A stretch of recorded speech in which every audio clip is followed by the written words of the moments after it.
All right, Charlie, so you are the board chair on the staff here. Can you explain how long have you been around here and what sort of decisions have you made the development of the Clarity Clinic and this new educational facility? What's that progress track been like over the years? Okay, I've been blessed to be here for 12 years.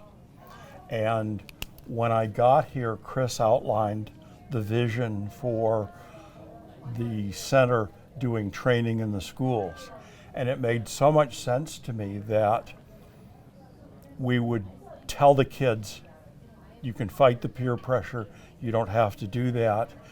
And that would prevent the problems that we were dealing with in the crisis situation. So that got me hooked. My first job was rewriting the bylaws. I'd done that, I think this was my fourth set. We got our procedure manual in order. We got the clinic up and running. And then Chris said, we need to do a satellite in Platteville. So 20 minutes up the road, I honestly thought she was crazy. But I've learned never to say no when the Lord puts something in our path. So we went. And the first place we looked at was a storefront and was terrible. The second place was perfect. We got a whole first floor in a building. We did minimal build out. We built, I think, one wall and a counter area, and they were up and running. What we found out, though, is the state of Wisconsin, if your income is over a certain amount, they require an audit every year. And the audits were costing $25,000. So Chris and I talked about it, we looked at it and said, they can function on their own. And we cut them loose. Ironically, that was January 1st. In the end of February, the Planned Parenthood building, which is behind us here, the original building, came on the market. And I called Chris and said, if Planned Parenthood sells the building, they're leaving town. We should buy it. And she says, will it work? And I said, it's perfect.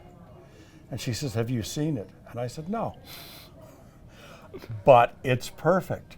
So we linked with John Herrig because a crisis pregnancy center buying a Planned Parenthood building might not go too smoothly. So John got us in anonymously. We looked at the building. When we walked through the original clinic, Chris looked at me and says, it's perfect. Everything we needed was there. Planned Parenthood literally could not make a go of the business. In 5 years, we've literally outgrew that building. Our boutique was downstairs. Moms had to go up and down the stairs. Getting everything on this one level was our first goal. Having the space to show the stuff so that the moms can literally shop. Because as Chris mentioned, they do the earn while you learn. They come in, they take classes, they can do them online now. So they earn, they get what we call baby bucks, which then they can spend in here and get the items that they need. And it's just such a blessing to the moms. And now we've built 2 classrooms because that will give us the capability. I think if we filled the building, we can put 150 people in here at a time between the 2 classrooms and the conference rooms and stuff. And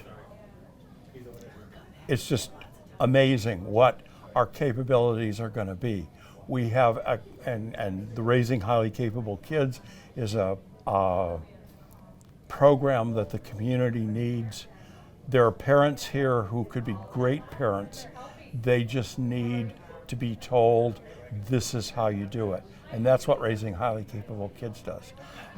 We're going to be rolling out a program from our umbrella organization, CareNet, called Making Life Disciples, where we will get people in the churches trained so that if a young lady walks in a crisis situation, she'll be properly treated. She'll be shown the love and the care that people want to give them, but it will give structure to it. It also will allow us to send our clients to a church and say, hey, I've got a mentor here in this church. Let's make an appointment, have her come in and meet you, and then she can take you to church. Because how many young ladies in a crisis situation are going to want to walk into a strange church? And our goal is discipleship. Our recent banquet speaker used the model of the little boat where we get them out of the water, we rescue them. But we need to get them on the big boat, which is the church, for long-term discipleship. And really, people want to help. People want our clients to get the help that they need to have an abundant life. And it's just a matter of equipping them. It's like we did with the schools. We told the kids, you don't have to succumb to peer pressure.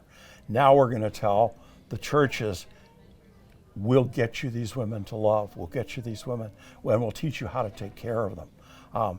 In Dubuque, the clients can be served here to get them started. We've got strong connections as far out as Manchester in the churches. Those people, if we train the people in those churches to be advocates, those churches will function more or less. They can bring them in here for the ultrasound, and then they can minister to them in the local church, which is a win-win because it gives the mom the support she needs, gives her the love that she needs, and equips her to have the baby. And we're just now rolling out our fatherhood program, where we'll start dealing with the dads. The frightening statistic I learned last summer was about half of our clients' babies' fathers are in jail. So we're looking for ways to get into the jail, to minister to these men, so that they can have the confidence to come out and be a father. Most of the guys in jail really don't want to be there. They'd like to have productive lives, and they need equipment, they need help. We have one ideal men's mentor right now, the perfect guy, and it's like we didn't go shopping for him. The Lord brought him to us, and his background, everything just fits ideally. So. All right. And so then, just to make sure we understand correctly, so this is a building that you guys specifically constructed after having outgrown the Planned Parenthood one, correct? We had about 3,200 square feet in the other building. We literally have built 7,000, well, it's 7,000 square feet on a level.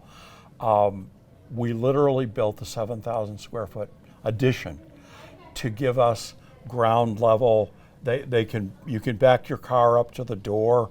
The donations can come right into the processing room. The staff isn't having to lug them up and down the stairs.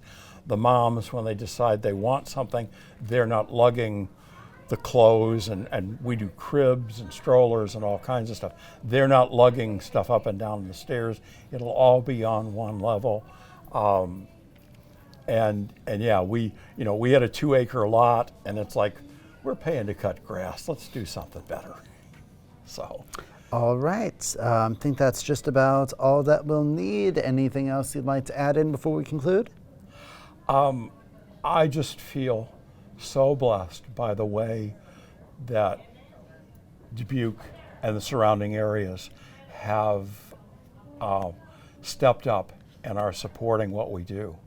And it's just fantastic. So we really appreciate the community, and as well, we don't charge for our services.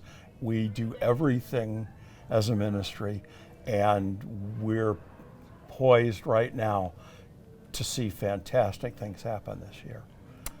So come back next year and we'll tell you what we did.